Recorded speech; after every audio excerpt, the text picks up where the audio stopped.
आणि 4 जूनला मतमोजणी होईल त्यावेळी बाबूराव कदमच महायुतीचे खासदार म्हणून लोकसभेमध्ये गेले आहेत. मगाशी देखील आमदार संतोष बांगर यांच्या मतदारसंघामध्ये गोपीचंद पडळकर साहेबांच्या सभेला मी उपस्थित होतो. आता देखील गोपीचंद पडळकर या ठिकाणी उपस्थित राहणार आहे. महाराष्ट्र राज्यामध्ये असलेल्या सर्व जाती धर्मांना जातीच्या घटकांना बरोबर घेऊन विकास कामं करणं हेच ब्रीद डोळ्यासमोर ठेवून हाच संकल्प करून राज्यातील महायुतीचं सरकार आदरणीय एकनाथ शिंदे देवेंद्रजी आणि हरिदासांच्या नेतृत्वाखाली काम करते. आपल्या समोरचे उमेदवार काय त्याच्यासाठी उभे राहिलेले आहेत, ते किती नंबरला जातील, मला वाटतं त्यांचं 4 हा आकडा शुभ आहे. काय म्हणजे 4 नंबरला असतात. या लोकसभेच्या निवडणुकीमध्ये देखील ते 4 नंबरला आपण ठेवाल ही देखील या सभेच्या निमित्तानं मी आशा बाळगतो. लोकसभेची निवडणूक म्हणजे लोकशाहीचा उत्सव आहे आणि या लोकशाहीच्या उत्सवामध्ये सर्वसामान्य कुटुंबातला एक जर खासदार होणार असेल तर त्याच्या मागे म्हणजे बाबूरावच्या मागे आपण ठामपणाने उभं राहायचं. गेली 2-3 वर्ष मी बाबूराव कदमांना अतिशय जवळ ओळखतो. स्वतःच्या जिल्ह्यातला विकास, स्वतःच्या मतदारसंघातला विकास आणि स्वतःच्यावर प्रेम करणाऱ्या लोकांचा विकास, नागरिकांचा विकास हेच ध्येय डोळ्यासमोर ठेवून बाबूराव आपण काम करत आहेत. मानेसाहेब, राजकारणामधली स्थित्यंतर आपण जवळून बघितलेली आहे. आमच्या सगळ्यांपेक्षा आपण ज्येष्ठ आहात, परंतु तुमच्या मनाचा मोठेपणा आहे की राजकारणामध्ये जे काही स्थित्यंतर होतात, जे काही आदेश होतात ते शिरसावंत मानून आपण भविष्यामध्ये वाटचाल केली आणि आमच्यासारख्या सगळ्यांनाच आशीर्वाद देण्याचं काम हे माजी खासदार म्हणून आपल्याकडनं होतंय. हे आमच्या सगळ्यांसाठी मोठं आव्हान आहे. याचं कारण सांगतो की प्रत्येक कार्यकर्ता निवडणुकीसाठी इच्छुक असतो. त्याची इच्छा असते की माझ्या नेत्यानं आमदार व्हावं, माझ्या नेत्यानं खासदार व्हावं. आणि जो नेता आमदार होणार असतो, जो नेता खासदार होणार असतो, तो तिकिटासाठी इच्छुक असतो. पण तिकीट मिळाल्यानंतर सगळ्यांना बरोबर घेऊन काम करणं आणि तिकीट न मिळाल्यानंतर सगळ्यांची नाराजी दूर करून महायुतीचं काम करणं ही खरोखरच कार्याची कसरत आहे. आणि तुम्ही सगळी लोक हे करताय त्याबद्दल मला आपल्या सगळ्यांना मनापासून धन्यवाद दिले पाहिजे, आपल्या सगळ्यांचा आभार मानले पाहिजे. केंद्र सरकारने केलेलं काम या ठिकाणी माझे खासदार साहेबांनी सांगितलं. विमानतळ किती झाली, रेल्वेचं इलेक्ट्रिफिकेशन किती झालं, किती रेल्वे चांगली झाली. आता तर संकल्प असा आहे की माझा बांधव आणि भगिनी रेल्वेमध्ये प्रवास करेल, ती रेल्वे स्टेशनला ज्यावेळी जाईल त्यावेळी ते रेल्वे स्टेशन देखील एअरपोर्ट सारखं असलं पाहिजे, इतकं चांगलं असलं पाहिजे अशी भूमिका घेऊन केंद्र शासनानं गेली मागची 2 वर्ष काम केलं. आज मुंबईतली रेल्वे स्टेशन असतील, आमच्या कोकणातली रेल्वे स्टेशन असतील, विदर्भातली असतील, खानदेशमधली असतील, उत्तर महाराष्ट्रामध्ये असतील, ही सगळी विमानतळासारखी करण्याचं काम मोदी सरकारच्या माध्यमातून होतंय.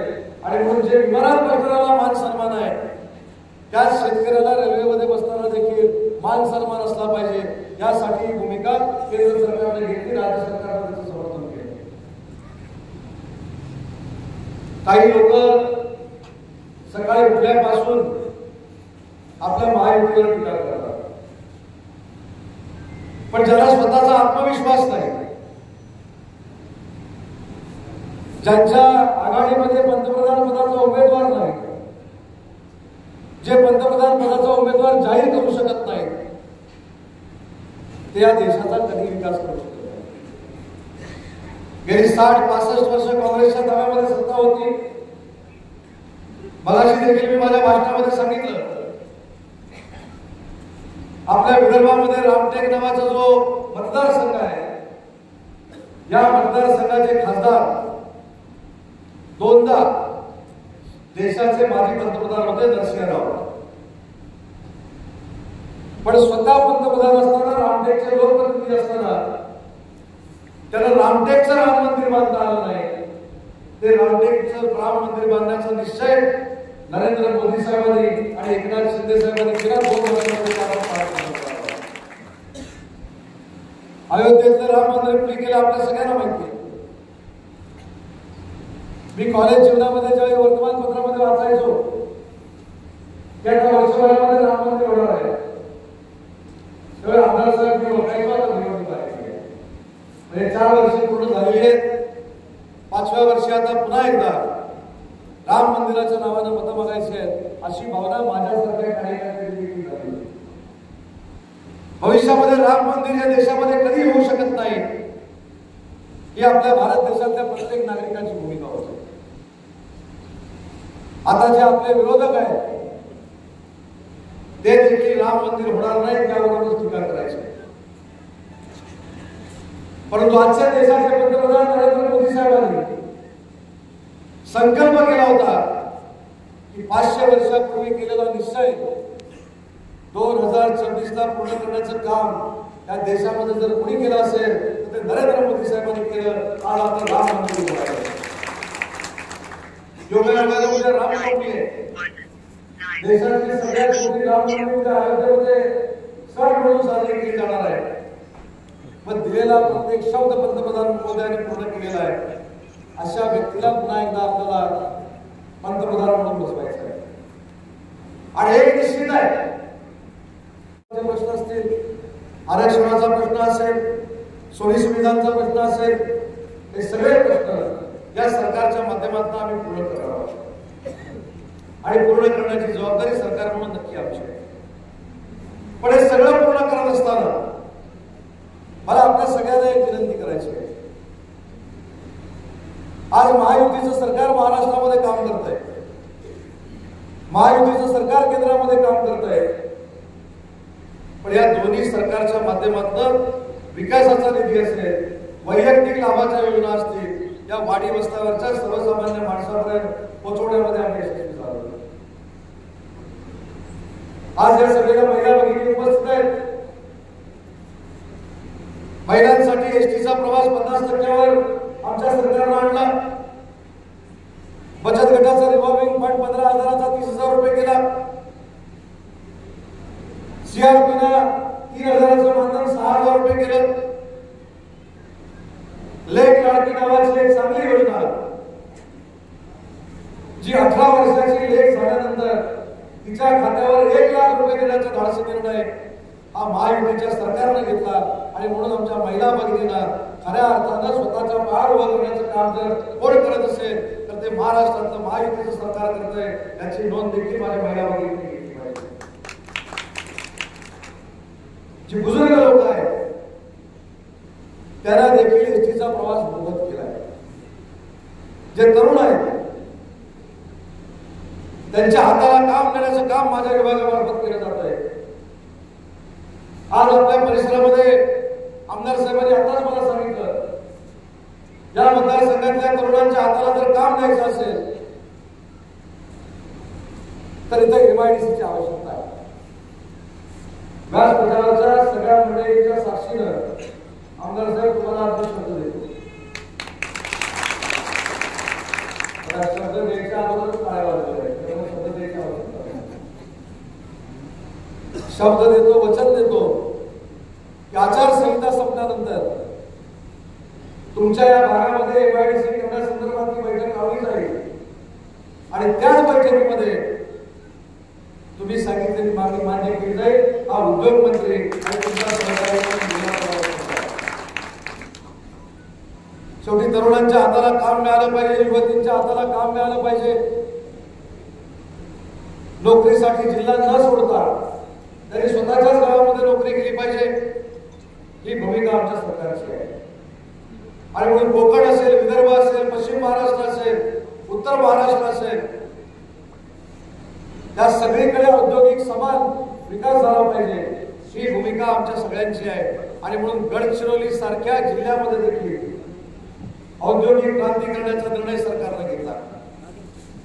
आपल्या अनेकांना माहिती आहे की गडचिरोली जिल्ह्याचा उल्लेख ज्यावेळी केला जातो तर तो जिल्हा नक्षलवादी जिल्हा असा म्हटला जातो.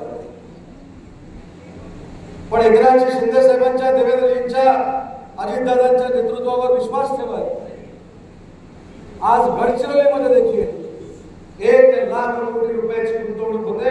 उद्योजक त्या ठिकाणी आपले उद्योग निर्माण करतायत आणि आज ठामपणाने सांगतो पुढच्या वर्षी आमदार साहेब तुम्ही ज्यावेळी मला या तारखेला भेटाल त्यावेळी गडचिरोली जिल्ह्याच्या समोरचा नक्षलवादी शब्द काढलेला असेल आणि उद्योग नगरी गडचिरोली जिल्हा असं गडचिरोली झालेलं आहे.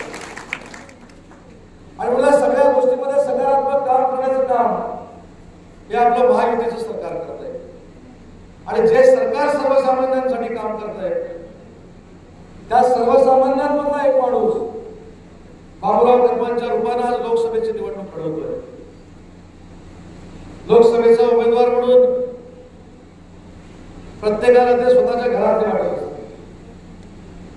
आणि काही लोक टीका टिप्पणी करतायत, काही लोक महायुतीवर टीका करतायत, काही लोक उमेदवारावर टीका करतायत.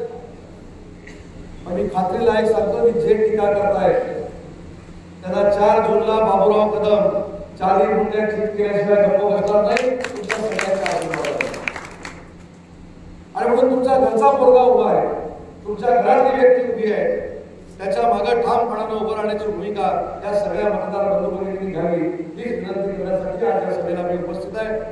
पुन्हा एकदा फार मोठ्या संख्येने आपण या सभेला या ठिकाणी जमला त्याबद्दल राज्याचा मंत्री म्हणून मी आपल्या सगळ्यांना मनापासून धन्यवाद देतो. या संपूर्ण आमदार साहेबांच्या मतदारसंघातल्या विकासाची जबाबदारी त्यांचा एक सहकारी म्हणून, मंत्री म्हणून नक्की स्वीकारतो. आणि ज्या ज्या वेळी या मतदारसंघाला सरकारची गरज लागेल तर आपले सरकार मुख्यमंत्र्यांच्या आणि उपमुख्यमंत्र्यांच्या समवेत आमदार साहेब तुमच्या सोबत उभा आहे हा देखील शब्द या सभेचा निमित्त. जास्त वेळ मी आपला घेत नाही. इथं आल्यानंतर माझा तुम्ही आदर सत्कार केला, मला फार मोठा हार घातला. आमदार साहेब हा हार ज्यावेळी 4 तारखेला बाबूरावच्या गळ्यामध्ये घाला त्यावेळी फक्त माझ्या आठवण ठेवा. त्या निवडणुकीला मी स्वतः येणार आहे आणि तुम्ही सगळे ऐतिहासिक निर्णय घेणार आहात. एका सर्वसामान्य कुटुंबातल्या माणसाला, सर्वसामान्य कुटुंबातल्या व्यक्तीला, एका शेतकऱ्याच्या मुलाला तुम्ही खासदार बनवणार आहात आणि त्याचं कौतुक करण्यासाठी स्वतःच्या निवडणुकीला उपस्थित राहणार आहे. त्यावेळी मात्र माझ्या आठवण ठेवा. आता MIDC जाहीर केली, तुमची वकिली स्वीकारली, ती पण मोफत स्वीकारली. त्याच्यामुळे तुम्ही म्हणाला तर सगळे याचा आम्ही ऐकलेला आहे. उमेदवार आता निवडून आलेला आहे, त्याच्यामुळे आता निवडणुकीला उदय करून तयार आहे. असं काही करू नका. मला बोलवा, त्या आनंदोत्सवामध्ये सामील होण्याची संधी महाराष्ट्रातल्या सगळ्या जनतेला द्या. याचं कारण एकच आहे की या महायुतीच्या सरकारमधून आम्ही काम करत असताना महायुती एक सर्वसामान्यांना, सर्वसामान्य माणसाला खासदार बनवू शकते. हे देशाला जर कळायचं असेल तर बाबूराव कदमांचा विजय हा फार मोठ्या मताधिक्याने आपण साजरा करावा एवढीच कळकळीची विनंती करतो. माझा आदर सत्कार केला त्याबद्दल मनापासून धन्यवाद देतो आणि थांबतो. जय